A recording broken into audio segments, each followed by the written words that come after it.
وہ گجرات اور سندھ کے بارڈر پہ ایک ایسا علاقہ ہے جس میں سے سمندر کا پانی آ رہا ہے. یہ ایک دلدلی علاقہ ہے اور یہاں پہ جب اس کو تقسیم کرنے کی بات ہوئی 1914 میں تو اس وقت سروے بھی نہیں ہوا تھا اس جگہ کا, لیکن اس کے بعد بمبئی پریزیڈنسی نے ایک نوٹیفیکیشن جاری کیا اور اس کے تحت انہوں نے اس ایگزیکٹو آرڈر میں یہ کہا کہ جو سمندر یا نالے یا ندیاں ہیں ان کے درمیان سے کوئی بھی لائن نہیں جا سکتی بلکہ ان کی سرحد سے جائے گی. تو پاکستان سمجھتا ہے کہ وہ جو گرین لائن ہے وہ ایک ایکچول سرحد ہے, جبکہ بھارت یہ سمجھتا ہے کہ بالکل ندی کے درمیان میں سے جو ہے سمندر کے درمیان میں سے جو لائن لگائی جائے, اور وہ انہوں نے اپنی ایک ریڈ لائن بنائی ہوئی ہے. اور اس کے اوپر ہم یہ دیکھ رہے ہیں کہ بہت زیادہ پھڈے بھی ہو چکے ہیں ماضی کے اندر, اور اس سے پاکستان کی بلیو اکانومی, وہاں پہ منرلز, وہاں پہ گیس کے ریزروائرز, ہر چیز کے اوپر اگر ہم یہ حق ان کو دیتے ہیں تو پاکستان کا حق اس سے متاثر ہوتا ہے. اور اب اس وقت بات یہ ہے کہ سعودی عرب کے ساتھ جو معاہدہ پاکستان کا ہوا ہے کہ ایک ملک کے اوپر حملہ دوسرے ملک پر حملہ تصور کیا جائے گا, تو کیا اس وقت بھارت اس معاہدے کو ٹیسٹ کرنے کے لیے میدان میں آ چکا ہے؟ کیا اس اسٹریٹجک معاہدے کو ٹیسٹ کرنے کے لیے بھارت اس وقت کوئی نہ کوئی شرارت کرے گا اور اس معاہدے کو پوری دنیا کے اندر مذاق بنانے کی کوشش کرے گا؟ تو آپ اس بات کا اندازہ لگا لیں کہ یہ معاہدہ پاکستان کی سالمیت ہی نہیں بلکہ اس کی بقا ہے. پاکستان کی فوج کی ریپوٹیشن ہی پاکستان کی سب سے بڑی طاقت ہے. تو اب آپ بڑے آرام سے اندازہ لگا سکتے ہیں کہ پاکستان اس کو سیکریفائز کرنے دے گا یا نہیں کرنے دے گا. لیکن وہاں پہ ہمارے ہمسایہ ملک میں جو منجن بیچنے کی کوشش کی جا رہی ہے کہ امریکہ جو ہے وہ پاکستان کا اس لیے ساتھ دے رہا ہے کیونکہ بھارت اس کا اصل دشمن ہے, تو میں آپ کو بتا دوں کہ اس کی کیا وجوہات ہیں. اس کی وجوہات سب سے پہلی تاریخ میں ملتی ہیں کہ جب پاکستان کا وجود ہوا تو اسی وقت پاکستان میں لیاقت علی خان اسرائیل کو چھوڑیں آپ, تو اسی وقت پاکستان میں لیاقت علی خان روس اور امریکہ کے درمیان تعلقات کے حوالے سے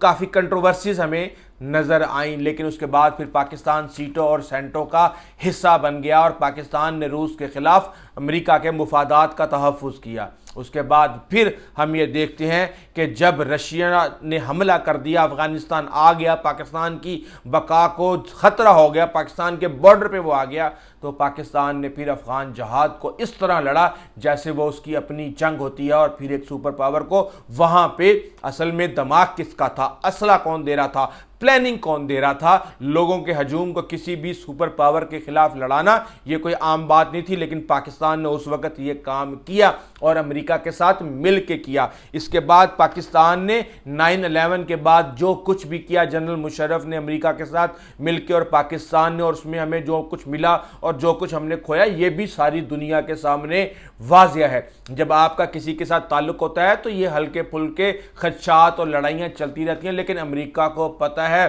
کہ پاکستان اس خطے کے اندر وہ اصیل پٹھا ہے جس کا پورے خطے کے اندر کوئی مقابلہ نہیں کر سکتا, اور یہ اگر تھوڑا سا بھی بڑا ہوگا تو یہ سب کو ایسے کھا جائے گا جیسے کھانے کا حق ہوتا ہے. اور یہی وجہ ہے کہ پاکستان افغانستان کے اندر امریکہ کے بغیر آپ یہ سمجھ سکتے ہیں کہ دونوں کے مفادات جڑے ہوئے ہیں, اور اب پاکستان افغانستان کے اندر امریکہ کے ساتھ مل کے ایک اتحادی کے طور پہ کام کرے گا, اور اس کے ساتھ چین کے ساتھ مل کے تمام تر اس کے اور اپنے معاشی مفادات کا تحفظ کرے گا سی پیک کے ساتھ. ہاں, امریکہ کو یہ بھول ہو سکتی ہے کہ شاید اگر میں آ جاؤں یہاں اس خطے کے اندر تو پھر حساب کتاب تھوڑا سا سلو ہو سکتا ہے, لیکن میڈل ایسٹ کے اندر بھی پاکستان ایک انتہائی اہم ملک بن چکا ہے, اور امریکہ کو پتہ ہے کہ بھارت کے مقابلے میں پاکستان کی میڈل ایسٹ کے اندر کیا سٹینڈنگ ہے, عرب ممالک کتنی اہمیت دیتے ہیں, کس طرح ان کے ساتھ اپنے تحفظ کے معاہدے کرتے ہیں, کیسے یہاں سے ایڈوائزر وہاں پہ جاتے ہیں, یہ سب امریکہ کو پتہ ہے. تو یہاں میڈل ایسٹ کے اندر بھی پاکستان کا رول ہے. پاکستان کا اس پورے ریجنل کے ڈسپیوٹس کو سولو کرنے کے لیے انتہائی اہمیت ہے, چاہے ایران اور اسرائیل کے جو سیز فائر ہوا تھا اس میں پاکستان کا کردار, چاہے خاموش پیغام رسانی تہران اور واشنگٹن کے درمیان ہو, کوئی بھی معاملہ ہو پاکستان کہیں پہ بھی پیچھے نہیں ہے۔ سینٹرل ایشیا کے جو ممالک ہیں وہاں کے جو سربراہان ہیں فوجی سربراہان ان کو بلا کے پاکستان میں امریکہ کے سربراہ کے ساتھ فوجی سربراہ کے ساتھ ملایا جاتا ہے۔ یہ بھی کوئی عام بات نہیں ہے، یہ پاکستان ہی کر سکتا ہے۔ اور اس کے ساتھ ہی اب پاکستان جو کرٹیکل منرلز کا معاملہ ہے جو پوری دنیا کے اندر امریکہ یوں کھوجتا پھر رہا ہے، وہ پاکستان اس کی لائف لائن بننے جا رہا ہے۔ کس طرح میں آپ کو ابھی بتاتا ہوں، اور سینٹرل ایشیا سے لے کے انٹیلیجنس شیئرنگ اور سیکیورٹی سب کچھ ہوگا۔ اور بھارت بدلے میں کیا دے گا؟ جی میں آپ کا انڈو پیسیفک کے اندر اتحادی ہوں، میں کوارڈ کا حصہ ہوں، بس اب مجھے ٹریڈ کرنے دو، اب مجھے اپنا مال وہاں بیچنے دو، میرے اوپر ٹیرف مت لگاؤ۔ اور اس کے ساتھ ہی میں آپ کا اسٹریٹجک پارٹنر بھی ہوں جناب۔ میں یہاں پہ کوئی گنڈوں کی یا ڈاکوؤں کی کشتیاں وشتیاں آئیں گی سمندر میں تو میں ان کو بھی روکوں گا جناب، بس میری سروسز لیں۔ لیکن امریکہ نے کہا کہ نکل سائڈ پہ تو بنیا تجارت کرتا ہے اور ہر چیز کے اوپر اتنا سختی سے اپنے مفادات کا تحفظ کرتا ہے، اس طرح کے لوگوں کے ساتھ ہم تعلقات نہیں رکھتے۔ اور پھر ہم یہ دیکھ رہے ہیں کہ اس وقت باتیں یہ کی جا رہی ہیں کہ پسنی کے اندر پاکستان اپنی ایک بندرگاہ امریکہ کو دے رہا ہے جو کہ بی او ٹی کے مطابق ہوگی، بلٹ آپریٹ ٹرانسفر، اور وہاں سے آپ کریٹیکل منرلز کی تجارت کر سکتے ہیں۔ یہ ایک بہت ہی بڑی ایک اسٹریٹجک موو ہے کہ جب امریکہ اس خطے کے اندر آئے گا تو پھر دیکھیں گے کہ ان کے اوپر کون حملہ کرتا ہے۔ وہی حملہ کرتے ہیں جن کے سربراہان خود امریکہ اور یو کے میں بیٹھے ہوئے ہیں، تو سارے کا سارا پول کھل جائے گا اور چیزیں آپ کے سامنے آ جائیں گی۔ اس وقت پاکستان امریکہ کی لائف لائن بنا ہوا ہے اس خطے کے اندر، یو کے کا لیوریج آف انفلوئنس ہے، جبکہ بھارت کے خلاف پاکستان امریکہ کو اپنی لیوریج آف انفلوئنس کے لیے استعمال کرے گا۔ اور یہی خوف اس وقت بھارتیوں کو اندر سے کھوکھلا کر رہا ہے، اور پاکستان الحمدللہ اپنی کامیابیوں کی طرف گامزن ہے، اور اللہ تعالیٰ اس کو ایسے ہی اس طرف گامزن رکھے۔ ابھی تک کے لیے اتنا ہی، آئندہ تک اجازت دیجیے، اللہ حافظ۔